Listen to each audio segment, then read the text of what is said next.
There we go.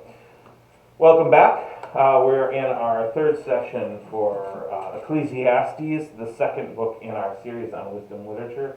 We're going to be beginning with chapter 7. We have prayed already. If you're joining us from home, I invite you to pause the video, say a prayer or two, and then resume and join with us.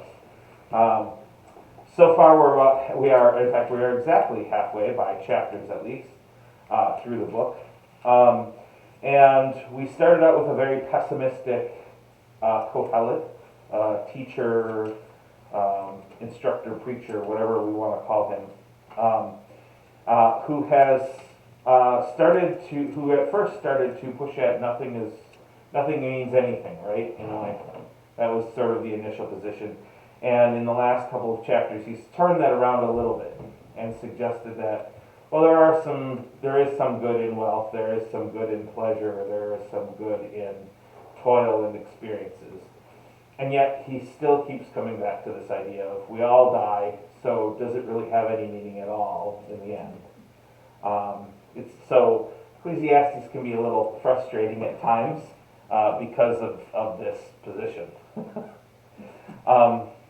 Thoughts, questions before we dive in? If someone would be willing to read chapter 7, we'll begin there. I'll go ahead. Okay.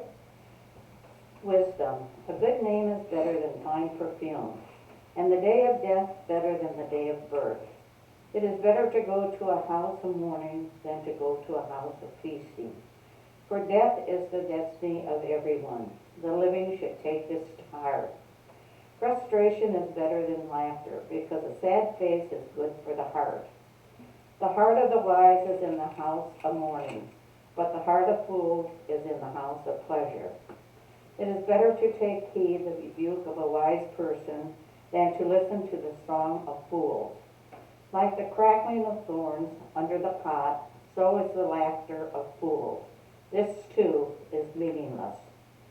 Extortion turns a wise person into a fool, and a bribe corrupts the heart. The end of a matter is better than its beginning, and patience is better than pride. Do not be quickly provoked in your spirit, for anger resides in the lap of fools. Do not say, why were the old days better than these? For it is not wise to ask such questions. Wisdom, like an inheritance, is a good thing, and benefits those who see the sun.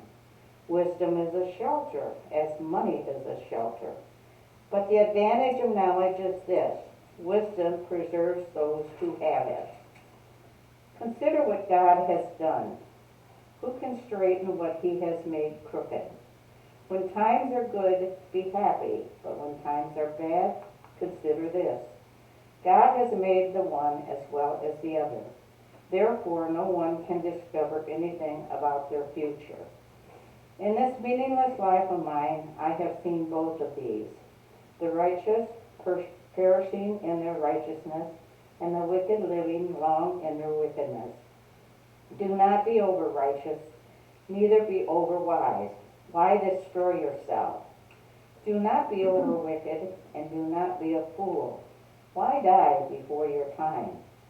It is good to grasp the one and not let go of the other. Whoever fears God will avoid all extremes. Wisdom makes one wise person more powerful than 10 rulers in a city. Indeed, there is no one on earth who is righteous, no one who does what is right and never sins. Do not pay attention to every word people say, or you may hear your servant cursing you. For you know in your heart that many times you yourself have cursed others. All this I tested by wisdom, and I said, I am determined to be wise, but this was beyond me. Whatever exists is far off and most profound. Who can discover it? So I turned my mind to understand, to investigate, and to search out wisdom and the scheme of things, and to understand the stupidity of wickedness and the madness of folly. I find more bitter than death the woman who is a snare, whose heart is a trap and whose hands are chains. The man who pleases God will escape her, but the sinner she will ensnare. Look, says the teacher, this is what I have discovered. Adding one thing to another to discover the scheme of things, while I was still searching but not finding. I found one upright man among 1,000, but not one upright woman among them all. This only have I found, God created mankind upright, but they have gone in search of many schemes. Okay, so we're back to some negativity in our wisdom literature towards women. We inevitably come back to this at some point.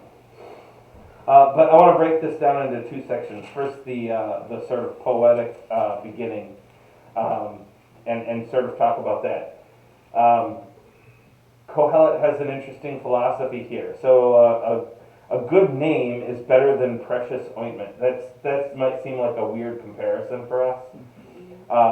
Precious ointment would probably mean perfume in this case. And remember, this is likely a culture that does very little showering and has very little in the way of soap. So most people smell most of the time, and perfumes cover up that smell.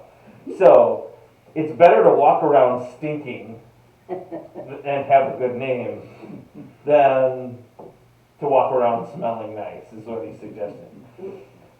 Which, given the way he continues, that's probably being set up as something shocking or surprising, because his very next line is, better is the day of your death than the day of your birth, right? So the whole structure here of this poem is sort of to almost invert with traditional wisdom. Qohelet is arguing that all those things that most people think of as wise are backwards in some way.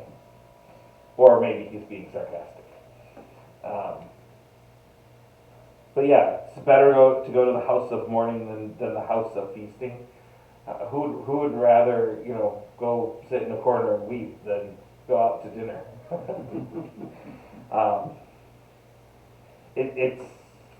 It's complicated. It's tricky.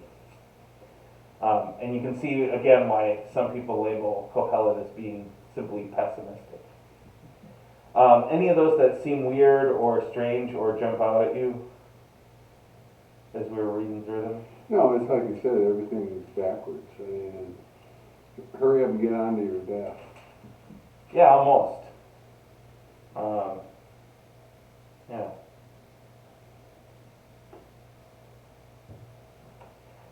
And then it kind of ends with an almost pessimistic note about God, right? Consider the work of God. Who can make straight what God has made crooked, right? Which is almost like saying God screwed up in creation, but who can fix it, right? That's essentially what he's arguing. Is there something wrong? So the author believed in order, and disorder was bad. I don't know that I'd say necessarily order, but reason. It gets back to the concept of trying to make the natural world perfect, like yard of the month and that kind of stuff. It just seems that's what he's saying, is that man's perception of beauty is better than what exists. Does he say that? Well, consider the work of God, who can make straight. Sure. In that I regard. mean, you've got a meandering stream, to get as close to a metaphor as you can, and we're going to ditch it and make it straight so the water goes through it faster. Yeah. And it looks orderly then. Right. Yeah. So the one thing I will say, and I should have probably talked about this one of the last 2 weeks, is one thing to remember is that Qohelet is, even though Qohelet has a pretty strong structure to it from a literary perspective, it's probably wise to read Qohelet almost like it's a stream of consciousness, which is where we get some of this idea of contradiction there. We talked about this the first week, how Ecclesiastes is often viewed negatively in religious scholarship. because it seems to present contradictions and tends to be a little pessimistic about God. A little. Yeah, a little. And we'll get to more of why as we get towards the end of the book. Why I say only a little. The dilemma is that we have to be careful about taking one chapter or one verse of Ecclesiastes on its own, right? Because he is building towards more of a philosophy, and this is more of a stream of consciousness, which is why he keeps going back and forth on whether or not pleasure is worth it, whether or not wealth is worth it, his argument is pretty nuanced, which is not something we're usually accustomed to in religious scriptures. He's debating himself. In a manner of speaking, yeah. I think without actually knowing the guy, I suspect what his goal here is he's actually debating the traditional wisdom literature. But he's doing it in a manner where instead of saying, hey, you said this and now I'm going to tell you why you're wrong, he's sort of wrestling with, he's presenting the complexity of creation, the complexity of reality as the baseline. Because most wisdom literature and a lot of philosophies tend to involve one right way, one clear path, one best approach.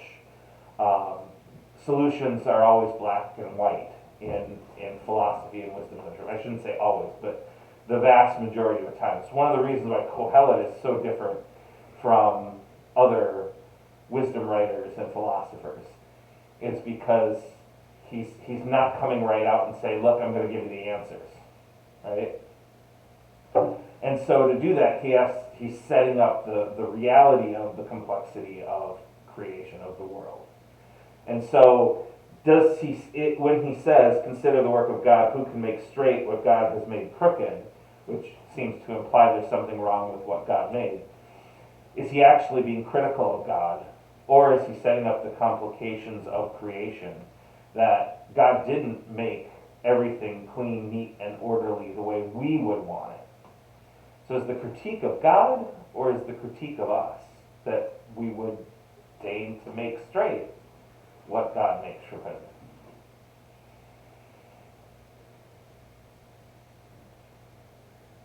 Does that make sense now? Why I say he's only a little It does. critical. It does. But for people who are critical of religion and critical of God, they might find a companion in Ecclesiastes. Mm-hmm. Very much so. Right. Although there's really no atheism there. It's just almost an agnosticism. It's I mean, he throughout here, he is not denying the existence of God. right. He's just painting him in a different picture. Right, and Like, maybe he doesn't know what he's doing. the concept of atheism really doesn't make much of doesn't exist all that much until the modern age. So in Ecclesiastes' time, there really aren't atheists. I mean, there might have been ones somewhere here and there who maybe wrote a book or a pamphlet or something, but nobody listened to him because look at this world, look at this creation. Until you get to modern science where you can actually start to speculate things like the Big Bang, the concept of denying the existence of a creator entity is just not even conceivable. How could you create the planet, let alone the stars and the moon and all of that? How could that be the work of anything as simple as human beings, and yet human beings are the smartest things we know to exist, right? Yeah. So that's the dilemma in the ancient world, is there really are no atheists. It's really, what do you believe about God? Anyway, Okay, so then we get into the second half of this chapter, where we get into this sort of riddle of life. What's the purpose in all of it? And he pushes this notion of moderation, right? The righteous and what was the other category? Righteous and the wicked. The wise and the fool. They all end up suffering the same fate. In fact, he kind of makes the argument that the righteous and the wicked both suffer worse fates than people who kind of walk somewhere in the middle. Which there's some compelling argument for that, right? There are a lot of people who stand up for what's right, and a lot of negativity is dumped on them for that. And there are a lot of people who run around just being wicked people, and they get in trouble for that. So there's a certain argument of, kind of like I said in that service last Sunday, stay in your lane. Don't get too loud. Don't break the rules too much. Ecclesiastes is at least here arguing for a bit of a middle path, right? Well, I mean, I think that's all borne out in verse 20. Surely there's not a righteous man on earth who does good and never sins. I mean, he's saying that. Right. That there's good and bad, and there is no perfect human being. And we talked last week about the no such thing as altruism. Here you get sort of the same thing of there's no such thing as a righteous person, because as soon as you start to become righteous, you get a little bit self-righteous. It's hard to avoid that. Because to be clear, the biblical notion of righteousness is someone who is doing things in alignment with God's will, who is good and doing the right things. Whereas self-righteousness is lifting yourself up, right? So that's an important distinction to make, because our culture, aside from the righteous brothers, doesn't really use the word righteous anymore, except as self-righteous. But then he goes on and he says, look, I even tested out the wisdom. And I said, look, I'm going to be wise, and yet I failed, because it just doesn't work out. And when I go and I study people, I found that other people couldn't do it either, right? That maybe 1 in 1,000 men were wise, but couldn't find a single woman.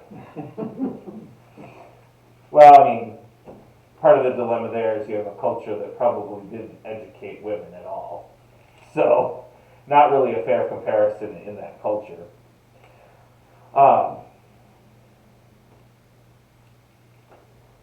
yeah, that's so again, he kind of leaves us in a dark spot with all of this. Anything else jump out? Thoughts, questions?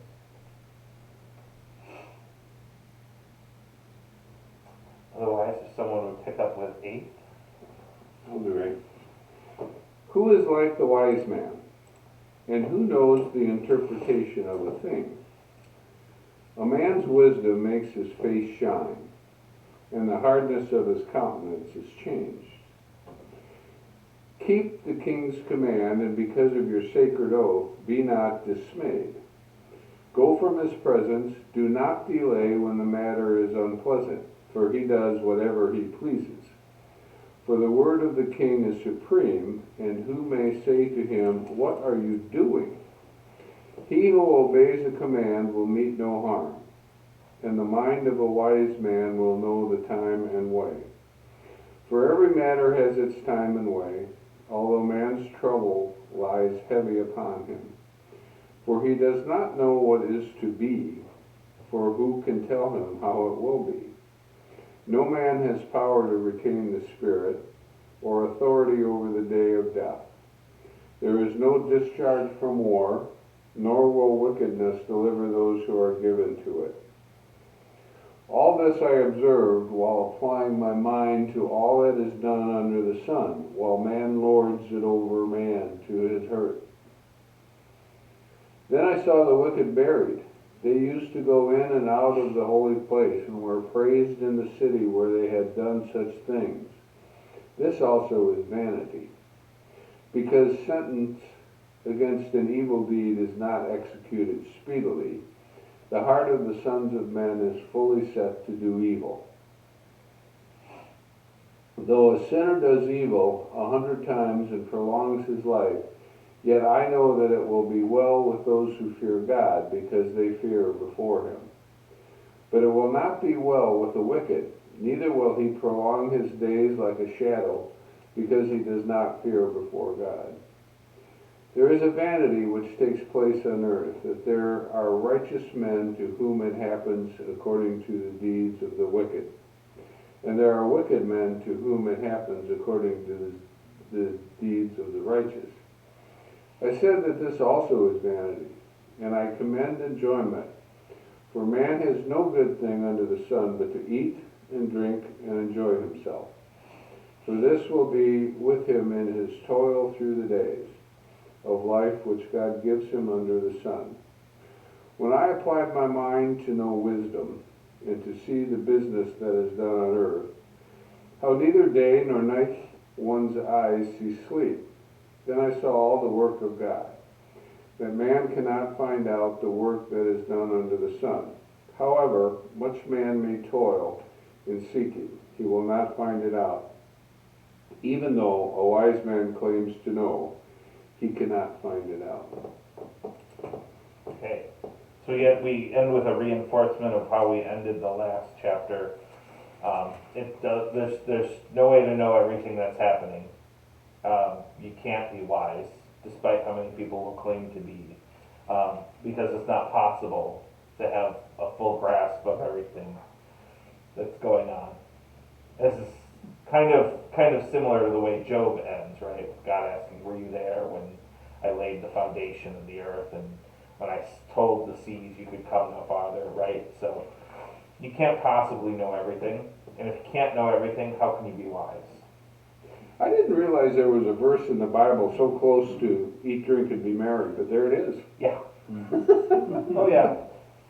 Yep. Although, so here's an important distinction. So Ecclesiastes is the concept of pleasure in Ecclesiastes, eat, drink, be merry, that sort of thing, is not set up to be hedonistic, which is usually how we use that expression. Eat, drink, be merry. It's just like, you know what, life is life. Just go feel good, right? Feel like, good all day long. Hedonism. Just do whatever you want and get your joy, right? Get your pleasure. But Ecclesiastes isn't setting this up as that. That's the purpose. He's setting this up as sort of a consolation. Like, the situation we're in, because life is complicated, isn't, you don't seek pleasure for its own fulfillment.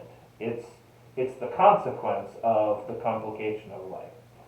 You can toil all day long and struggle all your life and make life difficult for yourself, trying to do everything right, everything perfect, earn every dollar, and what would you have at the end?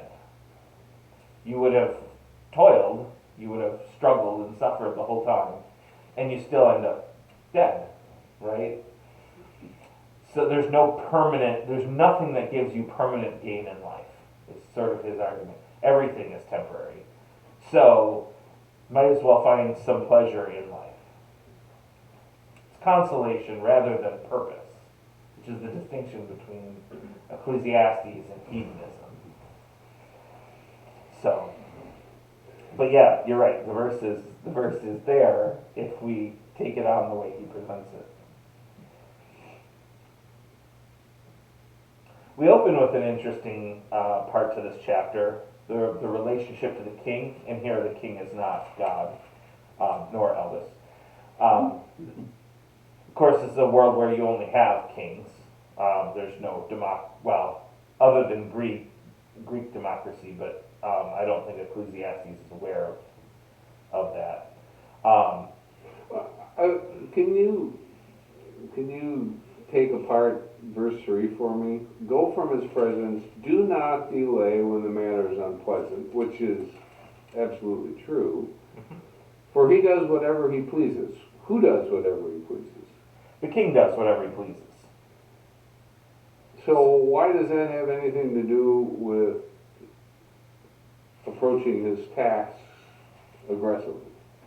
Well, so I think the principle there is that if you get caught up in how you feel about what the king has ordered you to do, or if you delay the process because you're not happy with it, that's not going to give you any. You're not going to gain anything out of that. There's no benefit to that delay or struggle, because the king always does what the king wants. And you're not gonna change You're not things gonna by change it delaying by or procrastinating. or stressing about it, right? Which is Boy, if I learned that. which is kind of what he built. He's kind of building to the argument. All along the way, he's saying, "Do what the king says," but really, he's building to this argument at the end that you can't stop people from oppressing other people or using the authority they have to hurt other people. Right? This is sort of the eternal question of what is the value of power and what does it do to us. This is that expression, absolute power corrupts absolutely, at least among human beings. But what does relative power do to us? Does it not also corrupt us? For Ecclesiastes, it does. And if Ecclesiastes is, as he seems to suggest, King Solomon, he's even acknowledging his own corruption. Of course, we know it's not King Solomon who wrote it, but there is a good argument to be made historically that King Solomon was rather corrupt, even though he's lifted up so positively in culture and history. But pretty much as soon as he dies, the country fractures in two. And it fractures in two largely over the distribution of resources, because there is heavy taxation being used to build up Jerusalem and the temple and Solomon's stables and the palace, and so so to be clear, it's not just the heavy taxation, but the fact that all of this taxation is being used to basically make the king and his family really happy and have them have a wonderful life, and maybe some of the people in the city as well, but everybody else beyond that is suffering, right? And so that's sort of that's a form of corruption that here, if Ecclesiastes is also Solomon, but it's not, the author is accusing Solomon of. But he's also saying at the same time, well, you might as well do what the king says, because you're not going to change that. Obviously, we live in a different world. We have some control over changing kings.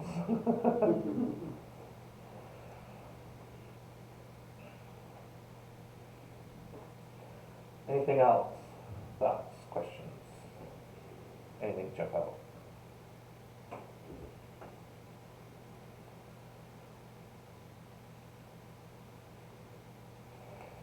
All right. Let's look at 9. Do we have a volunteer for 9? I'll go on with 9. Okay. All this I laid to heart, examining it all, how the righteous and the wise and their deeds are in the hand of God. Whether it is love or hate, one does not know. Everything that confronts them is vanity, since the same fate comes to all, to the righteous and the wicked, to the good and the evil, to the clean and the unclean, to those who sacrifice and those who do not sacrifice. As are the good, so are the sinners. Those who swear are like those who shun an oath. This is an evil in all that happens under the sun, that the same fate comes to everyone. Moreover, the hearts of all are full of evil. Madness is in their hearts while they live, and after that they go to the dead. But whoever is joined with all the living has hope, for a living dog is better than a dead lion. The living know that they will die, but the dead know nothing. They will have no more reward, and even the memory of them is lost. Their love and their hate and their envy will have already perished. Never again will they have any share in all that happens under the sun. Go eat your bread with enjoyment, Drink your wine with a merry heart, for God has long ago approved what you do. Let your garments always be white. Do not let oil be lacking on your head.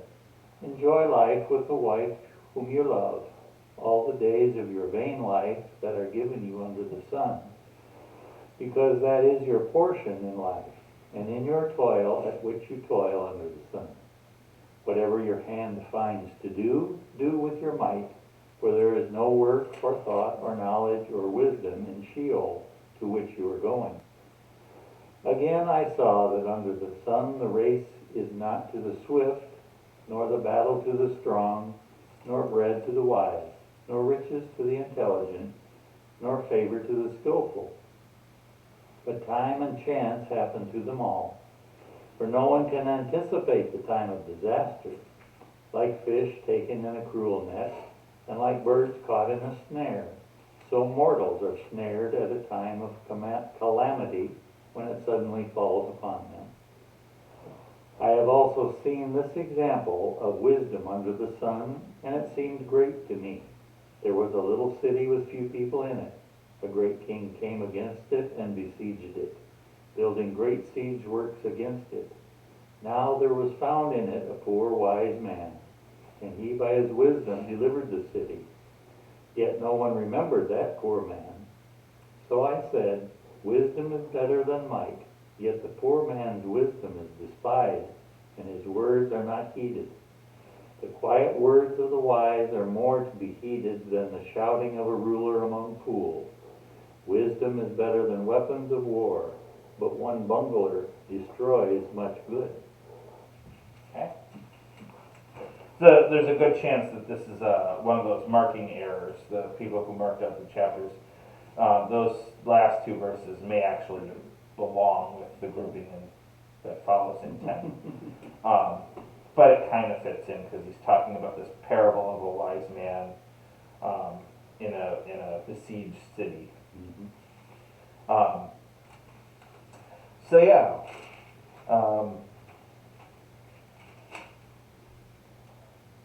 So again, we get this conversation about. Let me see if I can.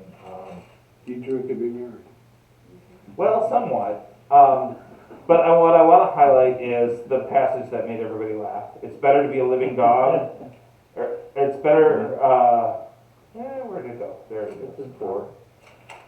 For a living dog is better than a dead lion, right? Yeah. The living know that they will die, but the dead know nothing.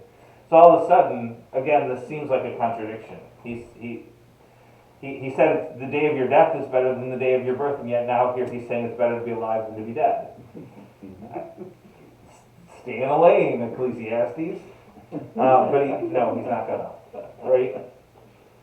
So, well, there's a certain eat, drink, and be merry component to it. His position kind of shifts back and forth. Again, this is pushing at the idea of the complexities of life and reality. Whether or not we look to life as being a great and wonderful thing, or death as being a great and wonderful release, really is circumstantial. Every time that there's a death of someone in the church who struggled for a long time, person who had Alzheimer's for 20 years, or something like that, Death is a blessing. inevitably somebody says, death is a blessing, right? Or we get the horrible things that people say sometimes to one another when there's a tragic death. Somebody loses a child and somebody says, oh, well, God needed another angel. Right? We sort of have a mentality that we can sort of dictate what's right and wrong, what's good and bad. And maybe sometimes it's circumstantial. Or maybe the whole point is that Ecclesiastes is getting at is the idea of good and bad, right and wrong, are not something that is absolute, but far more complex, arbitrary, circumstantial, which is kind of flies in the face of traditional religion. religion usually sets us up with standards of absolute right and wrong, or at least it often does, right? The Ten Commandments. Ten Commandments, thou shalt not murder, thou shalt not steal. Trying to think if there's a good example within the Ten Commandments. Of what? Of relative ambiguity, where you might hold something up as absolute in the Ten Commandments, and yet circumstantially it might not hold. And murder is one where thou shalt not kill gets complicated. I don't know if I want to go down that path. It's also a question of whether or not that's exactly what it means. Let's lift up the last two. Envy. Don't envy what your neighbor has, right? And yet we've built an entire system and culture on Capitalism. on that very notion of violating two of the commandments, which one could argue has brought positive benefits to society. Medical advances, mechanical, technical advances have come about out of our desire to be better than, or to have more than, or at least as much as others, right? White Anglo-Saxon Protestantism has been an economic boon. But it's rooted in a keeping up with the Joneses, it's okay to be envious attitude.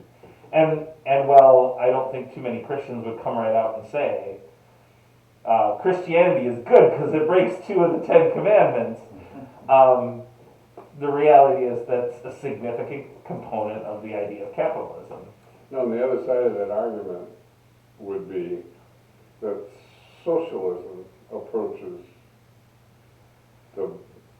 comes the closest to following the Ten Commandments. You can make that argument.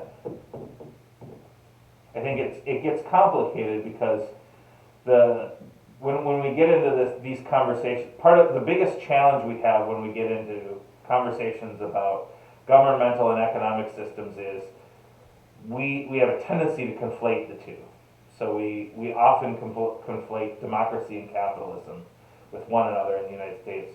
We also often conflate dictatorships, communism, and socialism as one. And then socialism gets really complicated because the question then becomes, what kind of socialism are you talking about? Like, pure socialism is the people control the means of production and distribution. But usually what we mean when we say socialism in our culture is government-funded programs Yes, that but apply equally to all. I guess, but understanding the whole concept of socialistic economics is not that. It's not government control of the means of distribution and production. It's the people. Right, well, yeah, that was the first example. Problem is- Pure socialism The is the problem people's is, it control. doesn't seem to ever work in reality. I think there are a number of socialist countries that would very much disagree with you. Like every Scandinavian country in the world. Not true. Not true. I've been in Sweden twice, and I have a lot of relatives there that I've had some discussions with. And You can, well, remember this. There's a difference between the individual opinion and... there is very much a distinction between the rich, the middle class, and the poor in Scandinavian countries. Yeah, of course there is. Because we live, especially now, because we live in a global economy. If a person wants to be rich, even if there were a country that adamantly affirmed a single solitary sort of economic existence for all people, which socialism doesn't actually do that. But even if you had one of those, all one would have to do is take some of what they have and take it out of the country, and then they could change that situation. Because it's a global economy.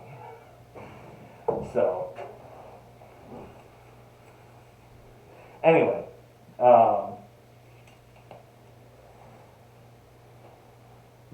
so we get this sort of chunk of advice that we said eat, drink, and be merry in 7 through 10. But again, this isn't hedonistic joy. This isn't like go party, sleep around, do whatever you want, get drunk, get high, be gluttonous. That's not what he's saying. Which again, oftentimes be drunk and or eat, drink, and be merry gets boiled down into that sort of. He's saying enjoy the fruits of your labor, basically. Well, or enjoy whatever it is you have. Right? So there's a very pragmatic angle on this philosophy towards life. It's life is what it is. Live into it, right? Qohelet's not a big advocate for making radical changes to society. There's some room for some interesting debate around, because we're coming from a Christian tradition, of is Jesus more in line with the prophets who are constantly petitioning for change, saying things like God hates your festivals and your sacrifices and just wants you to be, basically better human beings and that sort of thing. The strong words of the prophets are spoken as if they're intended to change the world, right? So is Jesus more of a world changer? Or is Jesus more on the line with Qohelet, who sort of says, life is what it is. We can do something with it, but we're not changing the world.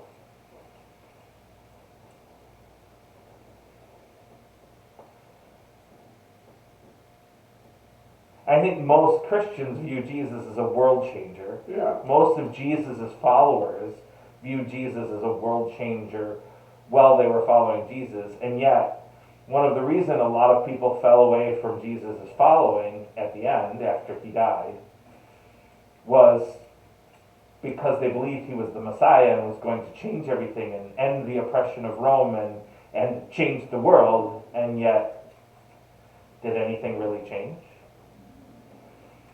We developed this religion of Christianity, which eventually brought us the Holy Roman Empire, which was a king on a throne controlling people the way Rome did, only with calling itself Christian.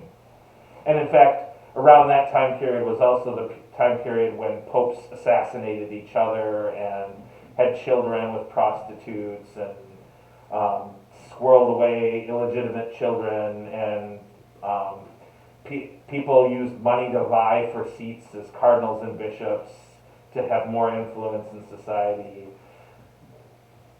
I mean, and that's, 1,000 years after Jesus. Did Jesus change the world? Or did we just change who had power? Similar thing happens in other parts of the world where Christianity comes to domineer. Does the world really change? Or is it just different people who have that power? I guess if I were to say what difference did Jesus make on the subsequent human society, I would say after him, perhaps there's more kindness in the world. Maybe. Hard to know what philosophies and religions would have held sway if Christianity hadn't become a thing. Yeah. There's certainly a lot of wars that happened Because in the name of Christianity. Well, in the name of religion. In the name of religion. And there are wars that happen in the name of anti-religion. So like communism advocates no religion and will go to war for that. Yeah. So you can make that argument too. But it's hard to know, because this is a what if kind of situation. Would the world have been significantly different without Jesus? Or would another philosophy or system that advocated good Yeah. behavior and kindness have been the domineering one in the world? You can't know, but You can't.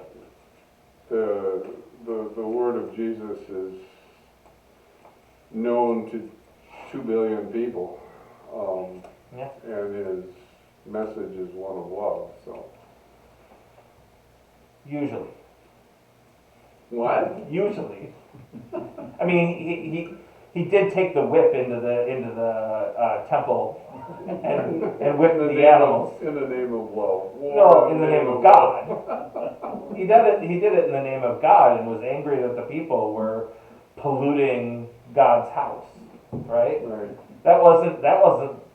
It's hard to make the argument that was an act of love other than love of God. You can say that was the love of God, but there was no love of humanity being done in that moment. Right? That was not a love your neighbor moment for Jesus. Yeah, I guess not. So and one of the things that brings this to mind when talking about Jesus, because again one of the subjects in here is often wealth with Ecclesiastes, is sort of the question of one of the big things that we talk about within Christianity is the sort of economic impact that we make through our charity, through our works to feed, to house, to clothe, to care for the poor, the orphan, the widow. I mean, Jesus is a big advocate for the poor, right? And there have been times in human history when we have developed notions that we could end poverty. I think the last really big movement to end poverty was in the 60s or 70s, right? There was a movement developed where there was a notion that we could actually bring about an end to poverty. We still have some organizations that claim that that's their goal. And yet, if we take Jesus at his word, he said, the poor will always be with you. Because part of the problem is... So you end hunger and poverty person by person. Well, according to Jesus, no. You'll always have poor people no matter what you do. I know, but you eliminated in that individual. Right. So then that becomes the question. So if we're not gonna, if we can't cure poverty, maybe we can help one person. Maybe somebody on the other end that we're not paying attention to becomes poverty stricken at the same time. So is there a net gain? We don't know. Are we changing the world? Is Jesus changing the world? Is religion changing the world? It might not be. You were alluding to the war on poverty, which was basically when I was in high school and college and first part of medical school. And I think the lesson of that is that the overall feeling of the government or institutions showing kindness and gratitude to try and end poverty fail because you're working through institutions that themselves have evil in them. True. There's also the question Envy and evil and all sorts of things. So, and if we look at the issue of hunger as one example of poverty, if we look at the ways in which we are ending hunger in our world, a lot of what we are doing is actually not a great benefit to people living in poverty. And if you want to know this, talk to people who run large food pantry organizations.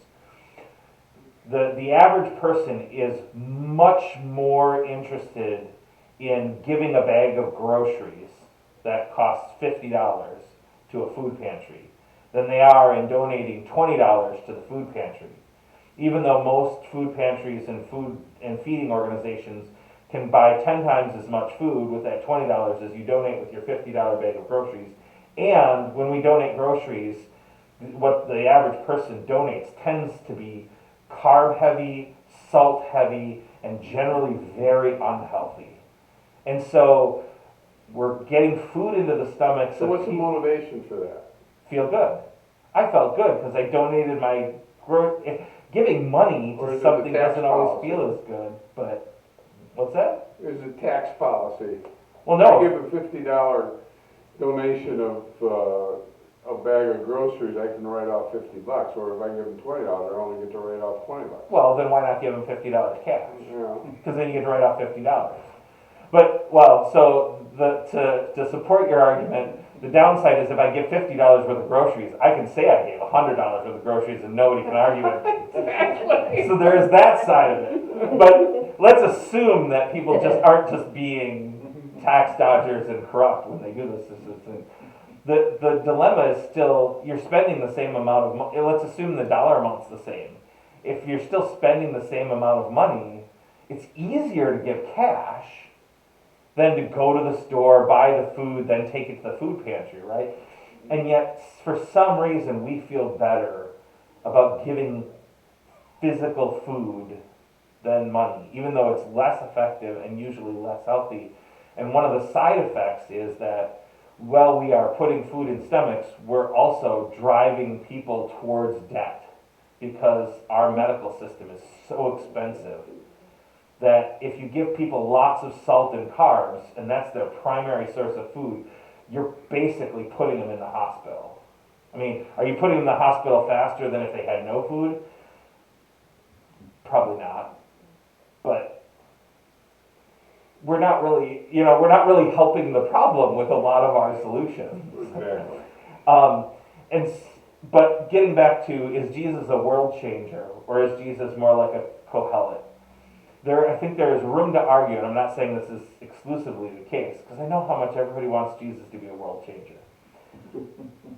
But there's room to argue that Jesus' ministry wasn't so much about changing the world, but rather about changing how we live in relationship to one another and to God. Which might not change Well, the whole world. I don't think Jesus' motivation was, I'm going to make the world all perfect. I think his motivation was exactly what you said. I think that's fairly obvious, isn't it? I'd like to think so, but I think a lot of people don't take their religion that way. I think we tend to approach religion from one of two ways. This religion will conquer everything and change the world, or, gee, it's great I have that religion because I'm better for it. And rarely do we walk the path of the whole purpose of all of this is to live a better life for the sake of others. I think we intend to do that, but then we fall into the traps of, oh, my religion's on the rise, or oh, my religion is being threatened, or gee, isn't it great that I'm saved?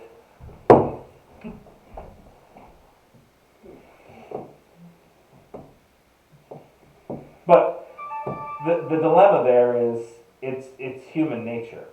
We tend to we tend to see things from a very selfish lens because of evolution. The qualities in us that benefit our survival are the qualities that are preserved and passed on, right? So there is a certain notion that our selfish nature as humans is an aspect of survival. Maybe we need it. Maybe we even need it to a certain degree. Which is a biological phenomenon throughout all living structures. Right. So really, what we get, and what's interesting is we get a lot of this in most religions and philosophies, is that this ability, the capacity to think outside of our standard biological function, our inherited evolutionary traits, gives us one thing that either we didn't have at one time or that other creatures might not have, is the ability to reject part of our own existence. Here's a question for you. Do you think Jesus was happy when the people around him were happy? Going back to last week's Sunday school, your daughter was surprised that Jesus went to parties. Yeah, I mentioned that you told me, and she gave me a dirty look, like, you aren't supposed to talk about me behind my back. So, yeah. But, and so was, who was the other, boy there, good guy. But anyway, they both were, really? He went to a party? Yeah. Yep, probably quite a few. Yeah. And part of that is that there was a culture difference. Not a lot of the idea of the household dinner table wasn't real big in the Greco-Roman culture, right? It was, you tended to go to other people's houses for meals. There wasn't a lot of, I just keep to myself.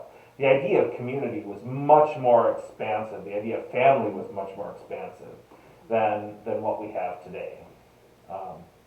So that would have been actually very normal. All right. We are over on time. Are there any last lingering questions, thoughts, concerns? Okay. We're going to close with the Lord's Prayer. Our Father, who art in heaven, hallowed be thy name. Thy kingdom come, thy will be done, on earth as it is in heaven. Give us this day our daily bread, and forgive us our trespasses, and we forgive those who trespass against us. And lead us not into temptation, but deliver us from evil. For thine is the kingdom, and the power, and the glory, forever and ever. Amen. Thanks for joining us, and we'll see you again next week.